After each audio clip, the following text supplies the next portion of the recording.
आज मैं आपको जो कहानी सुनाने जा रही हूँ वो एक गांव की लड़की है जो शादीशुदा होकर भी कुंवारी थी। उसका शोहर उसको मारता पीटता और उसे बच्चा पैदा करने को बोलता। आज आसमान पर सूरज की लाली बढ़ रही थी, परिंदे घरों को लौट रहे थे। दरवेश के आस्थाने पर हाजतमंदों का रश कम होता जा रहा था। ज्यादातर खवातीन ही बची थी। सानिया दीवार से टेक लगाकर बैठी लोगों के जाने का इंतजार कर रही थी। इसको फिक्र थी कि आज भी 7 बजे तक लोगों की भीड़ खत्म ना हुई तो उसे दरवेश को अपना मसला बताए बिना ही वापस जाना पड़ेगा, क्योंकि 7:30 बजे तक उसका शोहर ड्यूटी से घर वापस आ जाता था और अगर उसको सानिया घर पर ना मिलती तो वो उस पर बिगड़ जाता, खूब गालियां बकता और तरह तरह के इल्जाम लगाता। यही वजह थी कि सानिया इसके घर पहुंचने से पहले वापस जाना चाहती थी। मसला भी ऐसा था कि लोगों के सामने बताते हुए उसे शर्म महसूस होती थी। वो सोचों में गुम थी कि उसे लगा किसी ने उसे आवाज दी है। वो चौंक गई, देखा तो दरवेश अकेला बैठा है, उसे बुला रहा था। सानिया को मालूम ही ना हुआ कब लोग फारिग होकर घरों को लौट गए और वो अकेली बैठी रह गई। सानिया जल्दी से उठकर दरवेश के पास आई और मुअद्दब हो गई। बोलो लड़की, क्या मसला है? दरवेश ने सुर्ख आंखों से सानिया को घूरते हुए पूछा। तो सानिया कहने लगी, बाबा जी, मेरा शोहर कहता है कि बच्चा पैदा करो या फिर तुमको तलाक दे दूंगा।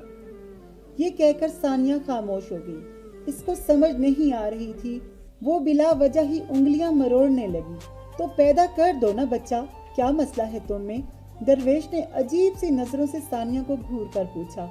बाबा जी, मसला मुझ में नहीं, मेरे शोहर में है, लेकिन वो कसूर मेरा निकालता है। कहता है तुम बच्चा पैदा करने के काबिल नहीं हो, हालांकि वो खुद इस काबिल नहीं है। मुझे तो आज तक ये भी मालूम नहीं हुआ कि मैं शादीशुदा भी हूँ कि कुंवारी।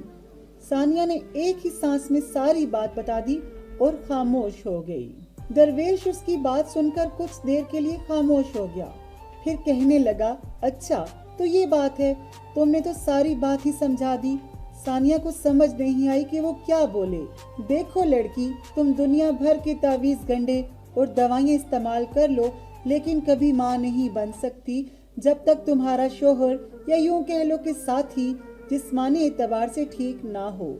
दरवेश की बात सुनकर सानिया कहने लगी, बाबा जी, ये बात मेरा शोहर नहीं समझ रहा ना, वो तो खुद को कसूरवार समझता ही नहीं, ना ही कोई दवाई लेता है, उल्टा मुझे ही कसूरवार कहता है।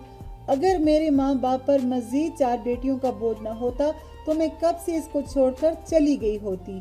मेरी मदद करे, मुझे समझ नहीं आ रही कि क्या करूं।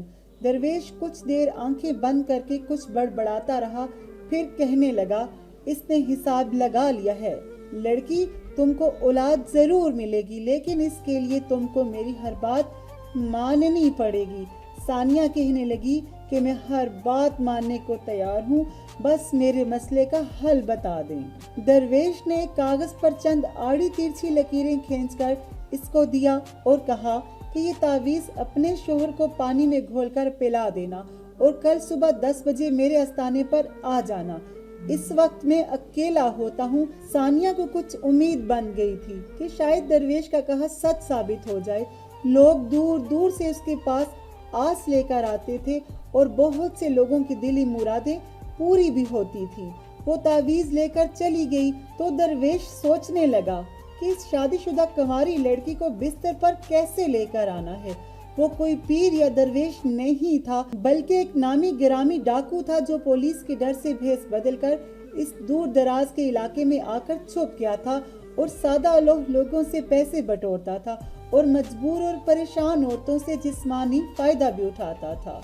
अब उसका अगला शिकार सानिया हो सकती थी, जो खूबसूरत और कम उम्र के साथ साथ कुंवारियों जैसी थी, जिसका शोहर उससे कोई खास फायदा नहीं उठा पाया था। सानिया ने इस रात वो तावीज पानी में मिलाकर अपने शोहर को पिला दिया और मुतमईन होकर सो गई।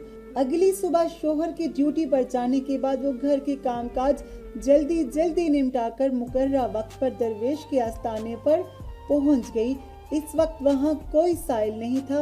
वो कमरे में चली गई। दरवेश ने सानिया को अपने खास कमरे में बिठाया اور تھوڑی دیر میں ایک برتن میں تیل گرم کرنے لگا اور پھر ثانیہ سے کہا تم یہ تیل اپنے خاص حصے پر لگا لو، اس سے تمہارا شوہر تمہاری طرف راغب ہو جائے گا، لیکن شرط یہ ہے کہ یہ تیل میرے سامنے میری موجودگی میں لگانا ہے، اس دوران میں کچھ عملیات بھی پڑھوں گا۔ ثانیہ یہ حکم سن کر پریشان ہو گئی، لیکن اس نے کہیں سے سن رکھا تھا کہ اپنے والد سے شرمانا نہیں چاہیے ورنہ علاج کروانے کا فائدہ نہیں ملے گا۔ چنانچہ اس نے تیل اپنے جسم پر لگا لیا۔ اس دوران وہ درندہ ڈاکو بڑے غور سے اس کے جسم کو دیکھتا رہا، لیکن وہ تیل لگانے کے بعد ثانیہ کی طبیعت میں عجیب سی بے چینی پھیل گئی اور وہ اپنے جذبات پر قابو نہ رکھ سکی۔ اب وہ درویش ثانیہ کو ایک حسین و جمیل لڑکے کی طرح دکھائی دے رہا تھا اور ثانیہ اس کی طرف راغب ہو گئی۔ جب اس کو ہوش آیا وہ اپنا سب کچھ گنوا چکی تھی، لیکن اس کو اس پر کوئی پچھتاوا نہیں تھا۔ یوں لگتا تھا یہ سب اس نے مرضی سے کیا ہے، بلکہ وہ اس کے لیے درویش بابا کی مشکور ہو رہی تھی۔ جب وہ واپس گھر گئی تو یوں محسوس کر رہی تھی جیسے صحیح معنوں میں اس کی شادی اب ہوئی ہے۔ سارا دن اس کا موڈ خوشگوار رہا اور اگلے دن وہ دوبارہ درویش بابا کے کمرے میں موجود تھی۔ گناہ کی لذت اس کو پڑ چکی تھی اور وہ چاہ کر بھی اس عادت سے پیچھا نہیں چھڑا پا رہی تھی۔ 2 مہینے ایسے ہی گزر گئے۔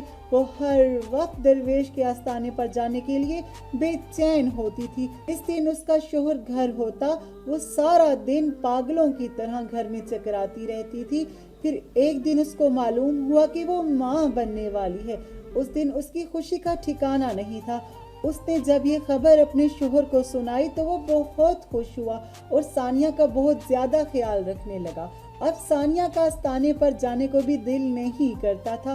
اس کا مقصد بآسانی حل ہو گیا تھا، اب اسے جانے کی ضرورت بھی نہیں تھی۔ پھر اس کے ہاں بیٹا پیدا ہوا، اسے لگا اس نے ساری دنیا کو حاصل کر لیا ہے۔